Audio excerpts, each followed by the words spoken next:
네, 안녕하십니까. 오늘은 긍정학원 26일차 되겠습니다.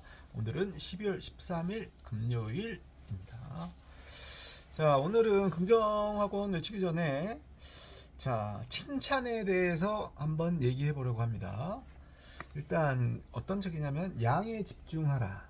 자, 이 책을 오늘 도서관에서 빌려서 반납을 했는데 제가 모르고 줄을 이렇게 쳐버렸어요. 그래서 새 책을 사다가 새 책을 반납하고 저는 그 중앙도서관 헌책을 받아왔습니다.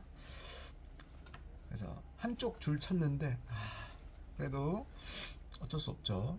자, 지능에 대한 칭찬과 노력에 대한 칭찬이 있는데 어떤 실험을 했답니다.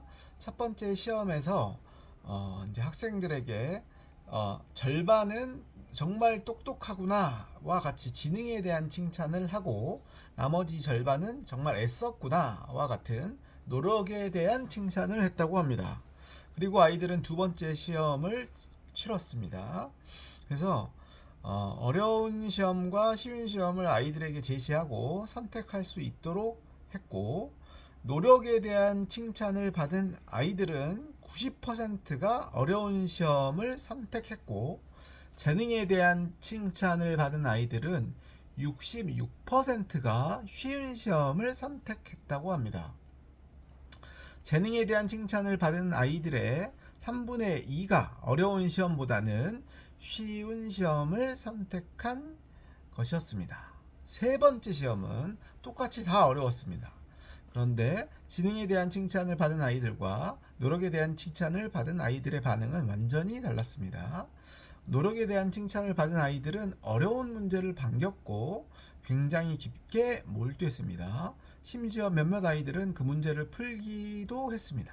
그렇지만 지능에 대한 칭찬을 받은 아이들은 낙담하고 실망했습니다. 그리고 나서 다시 처음과 똑같은 난이도의 시험을 보게 했습니다. 노력에 대한 칭찬을 받은 아이들은 처음 점수보다 30% 향상되었지만 지능에 대한 칭찬을 받은 아이들의 점수는 20% 하락했다는 결과가 보였습니다. 실험지는 객관성과 공정성을 위해 이후에 이 실험을 6번이나 반복했는데 그때마다 매번 동일한 결과를 얻었습니다.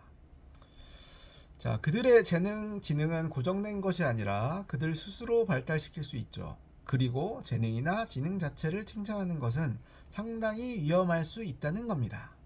그로 인해 아이들의 고정된 사고방식을 갖도록 하거나 동기와 성과를 약화시키니까요. 이 실험을 주도한 캐롤 드웩 교수의 이야기입니다. 지능은 고정된 것이 아니라 칭찬만으로도 충분히 큰 변화를 가져올 수 있다는 것이다. 자, 그래서 우리가 아이들한테 칭찬을 할 때 지능에 대한 칭찬보다는 노력에 대한 칭찬을 해야겠다는 걸 알 수 있습니다. 노력에 대한 칭찬을 했을 때 좀 더 난이도가 있는 시험지를 선택했듯이 좀 더 어려운 난이도가 뭐 문제 상황이 닥치더라도 노력에 대한 칭찬을 하는 게 좋겠구나 이런 생각했습니다. 자, 오늘 긍정학원 외치고 마무리하겠습니다. 1. 나는 사람들이 이렇게 하는 가치를 만든다. 2. 그러면 돈은 저절로 따라온다. 3. 매일매일 성장하고 감사한 마음을 갖는다. 4. 아침 긍정을 통해 열정을 꾸준히 유지한다. 5. 내가 원하는 것을 매일매일 100번씩 외쳤다. 그러면 다 이루어졌다. 6. 시스템의 관점으로 사업과 삶에 적용했더니 지속 가능한 성장을 이루었다. 7. 오늘 하루는 멋진 기회로 가득한 날이다.